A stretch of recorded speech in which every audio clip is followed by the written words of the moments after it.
یعنی اس آیت کریمہ میں اللہ تبارک و تعالیٰ نے اپنے حبیب کی یتیم کا ذکر کرا، کیونکہ جس کا بچپن میں جس بچے کا بچپن میں باپ کے اس کے فوت ہو جائے اس بچے کو یتیم کہتے ہیں، بڑا ہونے تک بالغ ہونے تک اس بچے کو یتیم ہی کہا جاتا ہے، لیکن جب بچہ بالغ ہو جائے، بچہ بالغ کے بعد بڑا ہو جائے تو اس کی یتیمی ختم ہو جاتی ہے۔ اگر جس بچے کی ماں فوت ہو جائے اسے مسکین کہتے ہیں، اور اگر ماں باپ دونوں فوت ہو جائے تو پھر وہ مکمل یتیم ہے۔ تو ہمارے اور آپ کے آقا قائد جہاں جناب محمد رسول اللہ صلی اللہ علیہ وسلم آپ یتیمی میں بھی میرے آقا مکمل یتیم ہیں۔ اس لیے آقا جہاں صدر کائنات صلی اللہ علیہ وسلم کی والد بزرگوار حضرت عبداللہ رضی اللہ تعالیٰ، اب جب آپ مکہ سے تجارتی سفر کے لیے جب آپ باہر نکلے، اور جب حضرت عبداللہ جب آپ تجارت کرنے کے بعد سفر ختم کرنے کے بعد جب آپ واپس آنے لگے تو جب مدینہ شریف میں پہنچے تو آپ سخت بیمار ہو گئے۔ 1 ماہ بیماری کی حالت میں اب مدینہ شریف آپ نے قیام فرمایا، اور اسی بیماری کی حالت میں ایک ماہ کے درمیان حضرت عبداللہ کا مدینہ شریف میں انتقال ہو گیا۔ حضرت عبداللہ رضی اللہ عنہ کے انتقال کے بعد ہی ہمارے اور آپ کے آقا غیب نبی صلی اللہ علیہ وسلم کی ولادت پاس آ گئی۔ تو آپ صلی اللہ علیہ وسلم کے دادا حضرت عبد المطلب نے آپ کا نام محمد رکھا صلی اللہ علیہ وسلم۔ جب ہمارے اور آپ کے آقا کی عمر 6 سال ہوئی نا، ہمارے اور آپ کے آقا کی والدہ حضرت آمنہ بھی وفات پا گئی۔ جب آقا صلی اللہ علیہ وسلم کی عمر 8 سال کی ہوئی تو آپ کے دادا حضرت عبد المطلب بھی وفات پا گئے۔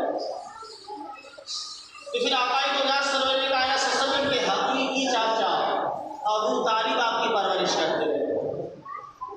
رب نے اعلان فرمایا الم یجدک یتیما فآویٰ، محبوب کیا ہم نے تجھے یتیم نہیں پایا اور جگہ دی، یعنی آپ یتیم تھے اور ہم نے آپ کی تربیت و تعلیمات کا انتظام فرما دیا۔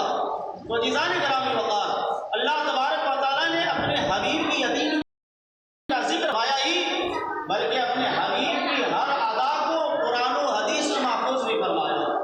اپنے حبیب کی حیات طیبہ کا ایک لمحہ قرآن و حدیث میں محفوظ ہے، اس لیے کہ سرکار اعلیٰ حضرت مجددین و ملت سنیوں کے جان امام احمد رضا خان فاضل بریلوی رضی اللہ تعالیٰ عنہ ارشاد فرماتے ہیں کہ مصطفیٰ جان رحمت کے 14 رضائی مائیں ہیں۔ کتنے ہیں؟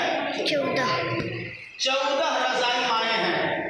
فرماتے ہیں جن خوش نصیب ماؤں نے بچپن میں میرے آقا کو دودھ پلایا نا، وہ ساری کی ساری مائیں کلمہ پڑھ کر مسلمان ہو گئے۔ بچہ تو بولے سبحان اللہ۔ جن عورتوں نے میرے مصطفیٰ کو بچپن میں دودھ پلایا وہ ساری مائیں کلمہ پڑھ کر مسلمان ہو گئی، میرے آقا کے صحابیہ بن گئی۔ اور سوچنے والی بات ہے کہ جن عورتوں نے بچپن میں مصطفیٰ جان رحمت کو دودھ پلایا وہ صحابیہ بن گئی، مومنہ بن گئی، جنتی بن گئی۔ تو میرے آقا جس کے شکم انور میں 9 مہینے کروا کر تھے، اس ماں آمنہ کا پھر مقام کتنا بلند و بالا ہوگا۔ جس کے شکم انور میں میرے مصطفیٰ 9 مہینے تشریف فرما تھے، اس ماں آمنہ کا شان کتنا بلند و بالا ہوگا۔ عزیزان گرامی وقار، وہی حضرت آمنہ ہیں جنہوں نے سب سے پہلے اپنے نور نظر لخت جگر آقا جہاں جناب محمد رسول اللہ صلی اللہ علیہ وسلم کو سب سے پہلے جس نے دودھ پلایا تھا وہ کوئی اور نہیں بلکہ سیدہ آمنہ ہی تھی۔ پھر یہ شرف حضرت صوفیہ کو حاصل ہوا، مگر یہ شرف جانتے ہیں سب سے زیادہ حضرت حلیمہ سعدیہ رضی اللہ عنہ کے حصے میں، کیونکہ انہوں نے 1-2 ماہ نہیں بلکہ حلیمہ سعدیہ کا مقام ہے کہ آپ کی مسلسل 2 سال میرے آقا کی آپ نے خدمت کی۔ اس لیے کہ قریش مکہ کے یہاں رواج تھا تو اپنے بچوں کو دودھ پلانے والی عورتوں کے حوالے کر دیتے، اس کی کئی وجوہات بھی بیان کیے گئے۔ اس لیے ایک یہ کہ ان کی بیویاں اپنے شوہر کی خدمت کے لیے فارغ رہ سکیں، دوسری یہ کہ ان کی اولاد صحرائی ماحول میں پرورش پائے تاکہ انہیں فصیح عربی زبان میں مہارت حاصل ہو جائے، صحرا کا پاک ماحول میسر آئے، بچہ تندرست اور توانا ہو جائے۔ اس کی کئی وجوہات بیان کیے گئے۔ تو جب ہمارے اور آپ کے آقا غیب نبی صلی اللہ علیہ وسلم کی جب ولادت و سعادت ہوئی تو مکہ میں